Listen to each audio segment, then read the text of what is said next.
गुणाकर ने दूसरे चरण की साधना से पूर्व अपने माता पिता के पास जाने की इच्छा प्रकट की। वह चाहता था कि वह अपने माता पिता को भी दिखा दे कि वह अब उनका पुत्र योग्य बन चुका है और उसने तपस्या करके सिद्धि के प्रथम चरण को भी हासिल कर लिया है। उस अघोरी ने गुणाकर को माता पिता से मिलने की आज्ञा दे दी। गुणाकर ने अपनी सिद्धि के बल पर माता पिता के लिए बहुत से उपहार प्राप्त किए और उनसे मिलने के लिए घर की ओर चल पड़ा। घर पहुंचकर उसने अपने माता पिता को प्रणाम किया और उपहार सौंप दिए और साथ ही उसने यह भी बताया कि उसने कठोर साधना करके सिद्धि के प्रथम चरण को हासिल कर लिया है तथा अभी वह सिद्धि के दूसरे चरण की ओर अग्रसर हो रहा है। इसीलिए उसे साधना करने के लिए वापस जाना होगा। यह सुनकर उसके माता पिता बहुत प्रसन्न हुए कि उनका पुत्र सही राह पर आ गया है। माता पिता से मिलकर गुणाकर वापिस अघोरी के पास लौट आया और दूसरे चरण की साधना शुरू कर दी।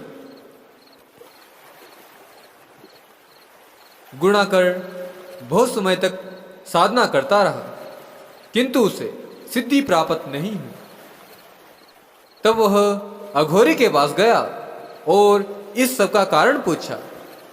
अघोरी बोला, पुत्र गुणाकर, तुम्हारी दूसरे चरण की साधना कभी पूर्ण नहीं होगी क्योंकि तुम प्रथम चरण की सिद्धियां भी खो चुके हो।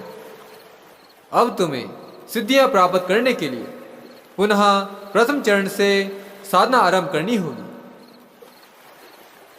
जो आज्ञा महात्मन, कहकर गुणाकर सच्ची लगन और निष्ठा से पुनः कठोर साधना करने लगा और अंततः उसने उस साधना के तीनों चरणों को पूर्ण कर लिया और उस सिद्धि को पूर्ण रूप से प्राप्त किया और उस अप्सरा को अपनी संगिनी बनाया।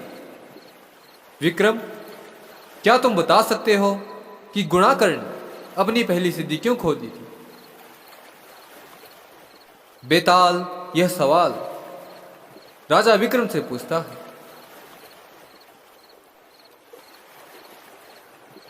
बेताल, बहुत ही साधारण सी बात है। कोई भी तपस्या, कोई भी साधना बीच में अधूरी नहीं छोड़नी चाहिए। यह तो सिद्धि प्राप्त करने के लिए तपस्या थी। गुणाकर ने अपनी पहली सिद्धि प्राप्त करके बीच में ही अपनी साधना अधूरी छोड़ दी थी और अपने माता पिता से मिलने चला गया। इसीलिए उसकी पहली सिद्धि भी जाती रही। विक्रम ने उत्तर दिया,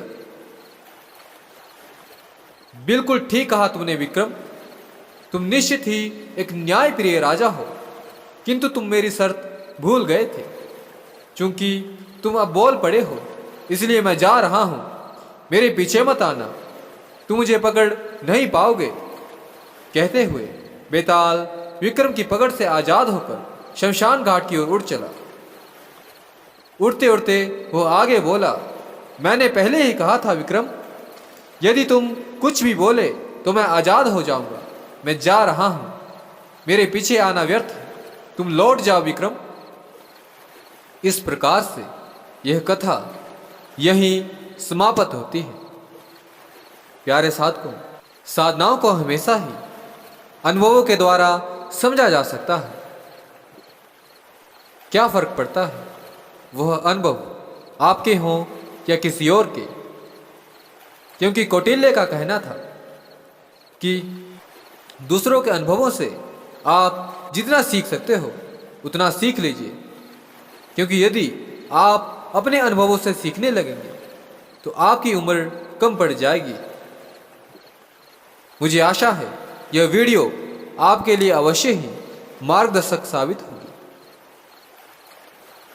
यदि फिर भी आप हमारे प्राचीन तंत्र ग्रंथों का अध्ययन करना चाहते हैं तो मैंने डिस्क्रिप्शन बॉक्स में लिंक दे रखे हैं।